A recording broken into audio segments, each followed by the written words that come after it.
नमस्कार, good morning India में आपका स्वागत है। मैं हूं अदिति राजपूत, मेरे साथ हैं शशांक सिंह। कोरोना के दौरान लॉकडाउन की वजह से रेलवे की कमाई पर खासा असर पड़ा है। हम जानते हैं कि लंबे वक्त तक लॉकडाउन के चलते रेलों की आवाजाही भी बंद कर दी गई थी। पिछले साल की तुलना में अप्रैल मई में 58% कम कमाई हुई है रेलवे की। खर्च कम करने के लिए सभी जोन को अब आदेश जारी कर दिया गया है। रेलवे स्टाफ पर खासतौर पर खर्च कम करने की बात कही गई है और सेफ्टी से जुड़े नए पदों को छोड़कर दूसरे पद बनाए जाए, ऐसी बात कही गई। हमारे साथ ज्यादा जानकारी के साथ जुड़ गए परिमल कुमार।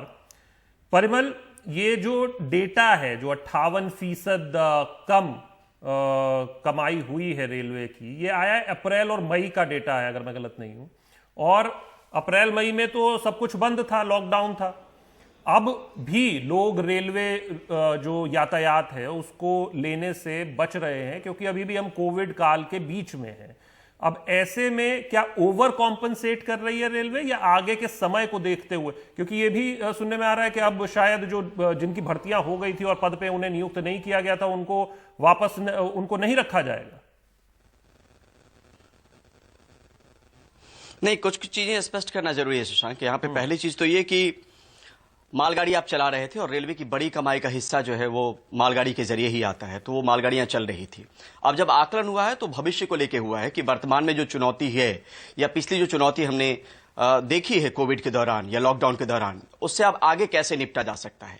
जहां तक भर्तियों की बात है तो जो री एंगेज स्टाफ थे, जो रिटायरमेंट के बाद जिनको री एंगेज किया गया था, तो उसको मूल्यांकन करने की बात की गई है, रिव्यू करने की बात की गई और अगर मुमकिन हो तो उनको ये संभावना भी तलाशने की बात कि उनको कम किया जाए। दूसरी नंबर चीज ये कि सेफ्टी से जुड़ा जो भी पद होगा वो नया पद क्रिएट हो सकता है, लेकिन उसके अलावा कोई नया पद आप क्रिएट नहीं करेंगे। जो 2 साल में नए पद बनाए गए, अगर उन पे भर्तियां नहीं हुई है तो उनके भर्तियों पर रोक लगाई जाए फिलहाल। पीआरएस काउंटर जहां पे रिजर्वेशन होता है, जहां पे हम जाते हैं रिजर्वेशन करवाने के लिए, वहां पे उसको कम करने की बात है ताकि मैन पावर कम हो। जो अलायंस है, अलग अलग तरह के अलायंस है, उसमें 33 से 50% तक कटौती करने की बात है।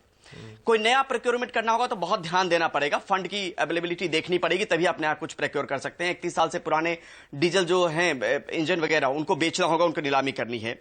आउटसोर्सिंग एक्टिविटीज, बहुत सारी चीजें आउटसोर्सिंग होती है स्टेशनों पे और एक डिवीजन के अंदर में। जैसे आप मान लीजिए on board staff, housekeeping staff हो गया, लिनेन मैनेजमेंट जो कपड़ा वगैरह देखता है, स्टेशन क्लीनिंग, लिफ्ट, एस्केलेटर, इस सबको कम करने की एक बात है। 2018-19 में जो फाइनेंशियल ईयर से पहले का कॉन्ट्रैक्ट था, जिसकी अवधि 2 साल से कम की थी, उनको खत्म करने की बात है। और साथ में यह भी कहा गया कि जो जरूरी काम है वही करवाएंगे। आपको फर्नीचर लेना है आप नहीं ले सकते, आपको कंप्यूटर लेना है आप नहीं ले सकते। और इससे यह पता चलता है कि किस दौर से रेलवे गुजर रही है। वो सब सेक्टर गुजर रहे हैं, रेलवे भी गुजर रही है। और इसके बाद यह फैसला लिया गया है। नॉन ट्रैक्शन एनर्जी की बात की गई है शशांक। वो नॉन ट्रैक्शन एनर्जी वो होता है, ट्रैक्शन एनर्जी वो है जिससे रेलवे चलती है, जिससे बिजली मिलती है। नॉन ट्रैक्शन एनर्जी का जहां जहां खपत हो रहा है उसको कम करने की बात है, 25% तक खपत कम करने की बात है।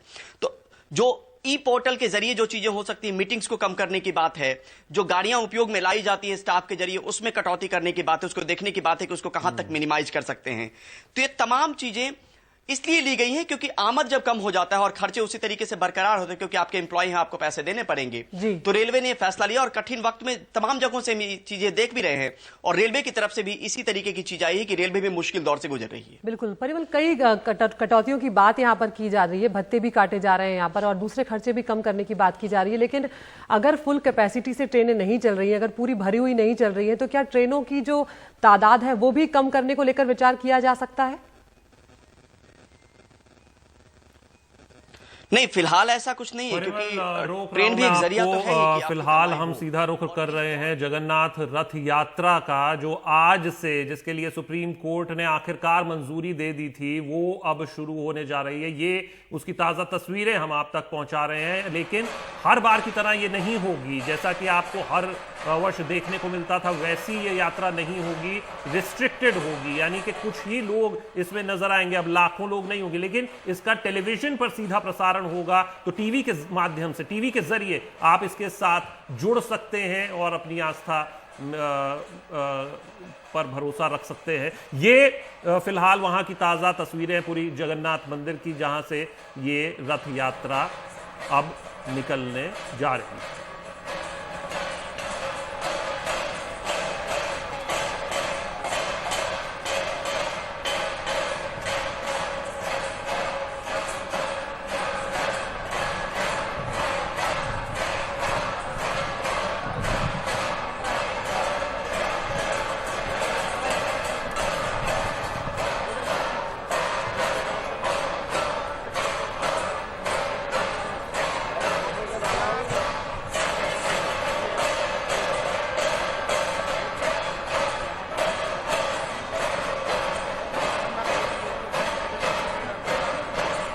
सुनवाई कल सुप्रीम कोर्ट में चली है, जिसके बाद आखिरकार रथ यात्रा की इजाज़त जो है मंजूरी दे दी गई और अब माना जा रहा है कि बहुत ही कम तादाद में यहाँ पर लोगों के शामिल होने की बात की जा रही है। 500 से ज़्यादा लोग एक रथ को नहीं खींच पाएंगे, ये यहाँ पर बात है। इसके साथ ही ये भी कहा गया है कि जो लोग भी रथ को खींचेंगे वो कोरोना नेगेटिव होना चाहिए।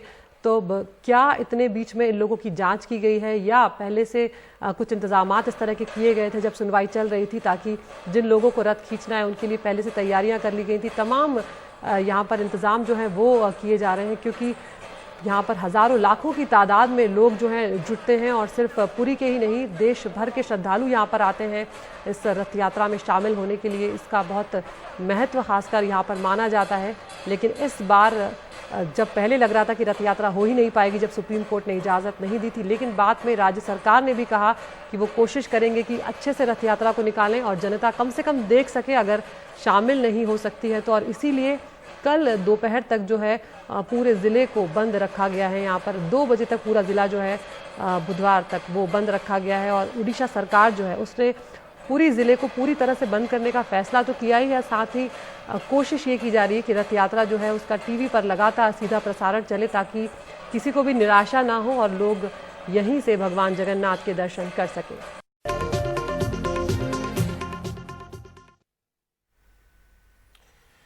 तो आज एक बड़ा फैसला सुप्रीम कोर्ट से आ सकता है जिस पर सबकी नजर रहने वाली है, सब स्टूडेंट्स की और उन छात्रों के अभिभावकों की।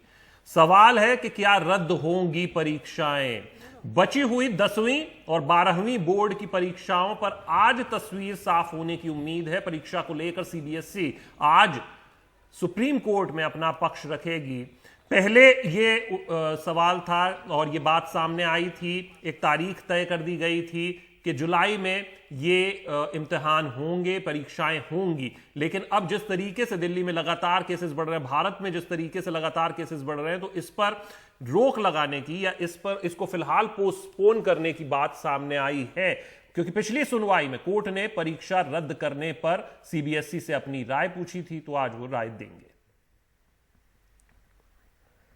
और इस अहम सुनवाई पर हमारे सहयोगी आशीष भार्गव लगातार नजर बनाए हुए हैं। आशीष, यहाँ पर परिजन जो हैं जब वो सुप्रीम कोर्ट पहुंचे थे, साफ तौर पर उन्होंने ये कहा था कि जो परीक्षाएं हैं वो नहीं होनी चाहिए क्योंकि बच्चों पर खतरा है अगर वो परीक्षा देने के लिए घरों से बाहर निकलते हैं तो। ऐसे में सरकार का भी कल रुख जो है वो सूत्रों के हवाले से निकल कर आया था कि परीक्षाएं रद्द हो सकती हैं। कब तक सुनवाई हो सकती है और काफी अहम दिन है आज? जी बिल्कुल, देखिए करीब 11 बजे के बाद ये सुनवाई होगी और सुप्रीम कोर्ट ने पिछली बार कहा था कि अब जो हालात जैसे बन गए हैं उसमें क्या सीबीएसई ऐसा कदम उठाएगा कि ये परीक्षाएं रद्द कर दें। और जैसा जो अभिभावक हैं वो मांग कर रहे हैं पिटीशन में कि जो इंटरनल ग्रेड हैं उनके आधार पर ये अंक दे दिए जाए। 12वीं कक्षा के 1 जुलाई से परीक्षा होनी है, प्रस्तावित जो थी 15 जुलाई के बीच। लेकिन जो हालात हैं उनको देखकर सुप्रीम कोर्ट ने इसलिए सीबीएसई पे छोड़ा क्योंकि सीबीएसई ने कोई जवाब नहीं दिया था। तो सुप्रीम कोर्ट ने अपना कोई रुख नहीं दिया था, इसलिए कि पहले सीबीएसई जवाब दे, उसके बाद सीबीएसई की बात सुनकर ही सुप्रीम कोर्ट अपना फैसला सुनाएगा। तो एक अहम दिन है, सीबीएसई ने कुछ फैसला भी किया है क्योंकि सुप्रीम कोर्ट को बताना है। और जो सूत्र है वो कह रहे हैं कि शायद परीक्षा नहीं होंगी, लेकिन हमें इंतजार करना होगा क्योंकि कोई हलफनामा अभी दाखिल नहीं किया है। तो सीबीएसई सीधे सुप्रीम कोर्ट में बताएगा कि उसका क्या रुख है और उसके बाद सुप्रीम कोर्ट को ये तय करना है कि क्या इन परीक्षाओं की वो इजाजत दे, या अगर सीबीएसई कहता है कि वो परीक्षाएं कराएगा तो उस पर क्या उस फैसले पर रोक लगाए। ये तमाम चीजें जो हैं वो सुप्रीम कोर्ट के पास हैं और सुप्रीम कोर्ट को ये अधिकार है कि वो ऐसे में कोई फैसला ले सके। तो निश्चित तौर पर सीबीएसई अपना पक्ष रखेगा तो उसके बाद सुप्रीम कोर्ट अपना फैसला सुनाएगा। तो निश्चित तौर पर एक अहम मामला है यहाँ पर, जहाँ पर बहुत सारे बच्चे हैं, जो लाखों बच्चे जिनको एग्जाम देना है, उनके भविष्य का भी सवाल है लेकिन उनके स्वास्थ्य का भी सवाल है। तो ये तमाम चीजें हैं, तो इसको देखते हुए सीबीएसई को अपना रुख रखना है सुप्रीम कोर्ट। आशीष, एक छोटा सा सवाल बस, मानव संसाधन मंत्रालय की तरफ से ऐसे सूत्रों के हवाले से कल खबर आई थी कि ये परीक्षाएं अब नहीं होने के लिए वो बात कहेगा, और ऐसे में जो सेशन है अगर ये नहीं होती हैं तो फिर आगे कैसे बढ़ा जाए, क्योंकि हम ऑलरेडी लेट चल रहे हैं। तो क्या उनके लिए भी फिर ऑनलाइन क्लासेस की बात होगी, क्योंकि 12वीं के बाद तो फिर कॉलेज के एडमिशंस होते हैं, ऐसे में क्या एक साल वो व्यर्थ जाएगा? ऐसे बहुत सारे सवाल हैं। और ये भी कहा गया कि अगर परीक्षाएं रद्द कर दी जाती हैं तो इंटरनल असेसमेंट और प्रैक्टिकल, प्री बोर्ड्स, ये सारे जो थे उनका असेसमेंट करके ग्रेडिंग सिस्टम होगा, इन सब पर भी चर्चा होगी। जी देखिए, ये सब पिटीशन का पार्ट है और सुप्रीम कोर्ट में जो पिटीशन थी उसमें यही था कि इंटरनल जो मार्क्स है और जो बाकी चीजें हैं पुराने जो हैं उनके आधार पर आंतरिक जो इंटरनल ग्रेड है उसके आधार पर इनको देना। तो एनडीटीवी इंडिया के यूट्यूब चैनल पर जाइए और बताइए कौन सी खबरें हैं जिसे आप विस्तार से देखना चाहते हैं, और आज की जो टॉप 5 खबरें हैं उसमें भी हिस्सा लीजिए उस पोल में। 5 खबरें आपको बताते हैं। शर्तों के साथ भगवान जगन्नाथ की रथ यात्रा हुई शुरू। आज आमने सामने भारतीय विदेश मंत्री जयशंकर और चीनी विदेश मंत्री। नंबर 3 पर सीबीएसई बची एग्जाम्स पर आज फैसला हो जाएगा, तस्वीर होगी साफ। नंबर 4 पर अमेरिका ने भारतीयों को दिया झटका, दिसंबर 2020 तक H1 और H1B वीजा पर लगाई रोक। और आखिरी में पेट्रोल और डीजल में लगी है आग, लगातार 17वें दिन पेट्रोल अब 8 रुपये 50 पैसे महंगा और डीजल 10 रुपये 1 पैसे, यानी पेट्रोल और डीजल बिल्कुल आसपास।